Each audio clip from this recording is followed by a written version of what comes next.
और पिछले 2 सालों में तो गोल्ड ने कमाल ही कर दिया। गोल्ड के रिटर्न कमाल हो गए। लेकिन अब प्रॉब्लम कहाँ आता है कि रिटेल इन्वेस्टर, हमारे आपके जैसे छोटे इन्वेस्टर हैं जो 50,000 1 लाख रुपए का गोल्ड ले लेंगे, वो आज इन्वेस्ट करना चाह रहे हैं। तो 2004 में जो गोल्ड मिल रहा था आज से 21 साल पहले, वो आज 1,35,000 का है। गोल्ड में इन्वेस्ट करने के तीन मेजर तरीके।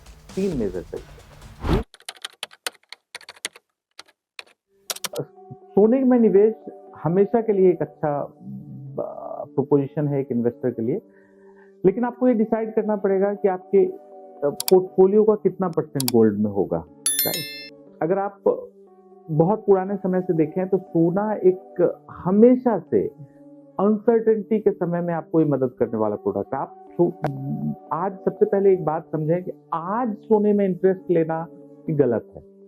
सोना बहुत समय तक शांत रहा था एंड उसमें इन्वेस्टमेंट करते रहना, आज भी कोई पर्सन अगर करते रहना चाहता है तो इट इज परफेक्ट। लेकिन आज भाव देख करके इन्वेस्ट करना थोड़ा गड़बड़ हो जाएगा। तो हुआ क्या है पिछले कुछ सालों में, तो आप अगर हिस्टोरिकली देखेंगे तो जुलाई 2023 में रशिया और यूक्रेन का वॉर चल रहा था और रशिया के $300 बिलियन जो कि यूएस के बैंक में जमा थे, उसको सीज कर दिया गया। तो ये बात जब उस समय हुई ना जुलाई 2023 में, उसके बाद से सडनली जितने भी सेंट्रल बैंकर थे ऑल ओवर वर्ल्ड में, सभी के कान खड़े हो गए कि ये तो कल को किसी भी कंट्री के साथ हो सकता है, क्योंकि सारी डिपेंडेंसी हमारी डॉलर के ऊपर है। तो धीरे धीरे उसके बाद जितने भी सेंट्रल बैंक हैं वो सारे के सारे लोग गोल्ड खरीदने लगे। तो उसके बाद जैसे ही लोग गोल्ड, अगेन डिमांड सप्लाई की बात है कि गोल्ड का डिमांड ज्यादा होने लगा तो ऑब्वियसली प्राइस बढ़ेगा, तो प्राइस बढ़ता चला गया और पिछले 2 सालों में तो गोल्ड ने कमाल ही कर दिया। गोल्ड के रिटर्न कमाल हो गए। लेकिन अब प्रॉब्लम कहाँ आता है कि रिटेल इन्वेस्टर, हमारे आपके जैसे छोटे इन्वेस्टर हैं जो 50,000 1 लाख रुपए का गोल्ड ले लेंगे, वो आज इन्वेस्ट करना चाह रहे हैं। आज इन्वेस्ट करना अब थोड़ा सा रिस्की सा हो गया है, क्योंकि समझे पिछले 1.5 सालों में अगर आप गोल्ड को देखें तो मोर देन 100% प्लस रिटर्न आ गया है। यहाँ से और 100% रिटर्न आ भी सकता है, मुझे नहीं पता, क्योंकि हम लोग बाजार के बारे में सिर्फ गेस कर सकते हैं, हम सिक्योरिटी के साथ कुछ भी बता नहीं सकते। बट मुझे लगता है आने वाले दिनों में गोल्ड के रिटर्न बहुत अच्छे आएंगे। बट फिर भी एक कॉमन इन्वेस्टर को थोड़ा कॉशियस होकर के पैसा डालना चाहिए। थोड़ा थोड़ा पैसा गोल्ड में भी डालते रहिए। अगर आप 100 रुपए इन्वेस्ट करते हैं तो अगर आप 5 रुपए गोल्ड में इन्वेस्ट करते हैं तो इसमें दिक्कत नहीं है। थोड़ा थोड़ा पैसा गोल्ड में मंथली बेसिस पे अगर डालते रहें तो ये हमेशा फायदेमंद रहेगा एक इन्वेस्टर। गोल्ड में इन्वेस्ट करने के तीन मेजर तरीके। सबसे पहला आप फिजिकल ले सकते हो, दूसरा आप ETF खरीद सकते हैं जो कि शेयर्स के फॉर्म में होता है, और तीसरा आप म्यूचुअल फंड के थ्रू ले सकते हो। चौथा एक और तरीका है जो डिजिटल गोल्ड होता है। तो डिजिटल गोल्ड अभी उतना पॉपुलर नहीं है इंडिया में, लेकिन आप तीन तरीके को तो बहुत अच्छे से यूज कर सकते हो। फिजिकल गोल्ड ऑल नो, अपने लिए आपने फिजिकल किसी ज्वेलर के शॉप पे गए और फिजिकल खरीद के ले आए, दिस इज वन थिंग। इसके अपने चैलेंजेस हैं, 3% का GST लगेगा प्लस और भी टोटल कॉस्ट अगर आप फिजिकल फॉर्म में खरीदेंगे तो ऑलमोस्ट 7 to 8% का टोटल कॉस्ट आता है। अगर 100 रुपए का गोल्ड आपने खरीदा तो आपका नेट कॉस्ट 107-108 रुपए के आसपास होगा। अब यही चीज जब आप डिजिटल गोल्ड की तरफ आएंगे, जैसे आपने ETF लिया, ETF एक म्यूचुअल फंड होता है एंड वो शेयर्स में ट्रेड होता है। उसमें एक अच्छी चीज क्या होती है कि दिन भर में जितनी देर तक शेयर मार्केट चलता रहता है उसमें से किसी भी समय, उस समय जो भी उसका भाव चल रहा होगा उस समय उस भाव पे आप बेच सकते हैं, उस भाव पे खरीद सकते हैं। तीसरा ऑप्शन जो म्यूचुअल फंड का ऑप्शन होता है, म्यूचुअल फंड में डिफरेंट फंड्स आते हैं जो जिसका अंडरलाइन सिर्फ गोल्ड है।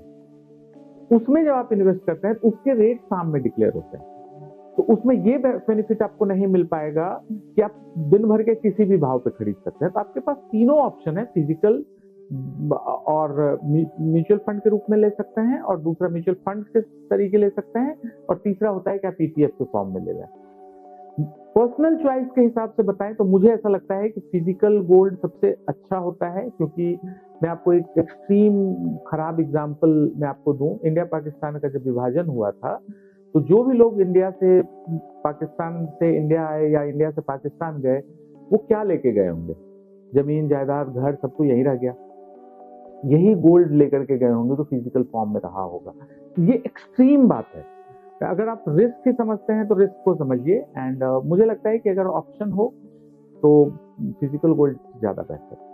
देखिए, कोई भी गोल्ड कभी भी खरीदेंगे, रिटर्न पे कोई फर्क नहीं पड़ता। मैं आपको एक एग्जांपल दूं, मैं 48 ईयर्स का हूं एंड 2004 में मेरी मैरिज हुई। उस समय गोल्ड का भाव 6800 के आसपास था।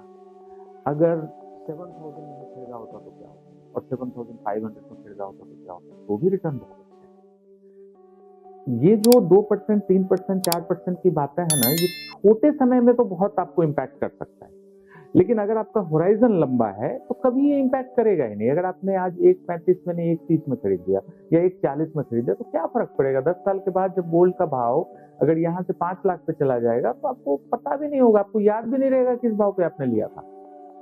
तो गोल्ड या इन्वेस्टिंग, मतलब मैं सिर्फ गोल्ड पर से नहीं बोल रहा हूँ, इन्वेस्टिंग पर से ही बोल रहा हूँ, ये सब चीजों का कोई मायने नहीं रखता। 2%, 4% ऊपर नीचे ये सब का कोई मतलब नहीं होता है। बस मैटर यही करेगा कि आप आज की डेट में खरीदे या नहीं खरीदे। किसी ने 20 साल पहले गोल्ड खरीदा या नहीं खरीदा ये मैटर करेगा। ये मैटर कभी नहीं करेगा कि उसने 6800 पे लिया या 8000 पे लिया। उसने लिया तो पैसे बने, नहीं लिया तो नहीं बने। तो ये चीज बहुत छोटी बात है कि 2%, 3% के चक्कर में आप फंस जाएं। मुझे लगता है कि गोल्ड में इन्वेस्ट करना चाहिए। आज आपके पास अपॉर्चुनिटी है, 3 तरीके की अपॉर्चुनिटी है, तीनों में किसी भी तरीके से करिए। फिजिकल गोल्ड भी ले लें, चाहे आप म्यूचुअल फंड के रूप से ले लीजिए, चाहे ईटीएफ के फॉर्म में ले लीजिए, जैसे मर्जी वो ले लें।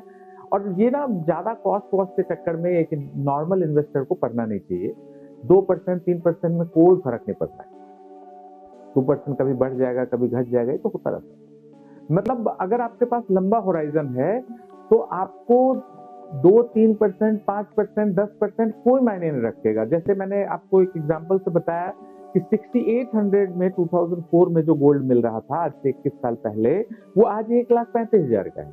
अगर 7000 में लिया होता या 7500 में लिया होता या 8000 में लिया होता तो क्या फर्क पड़ता? क्या जिसने 8000 पे गोल्ड खरीदा उसने प्रॉफिट नहीं बनाया?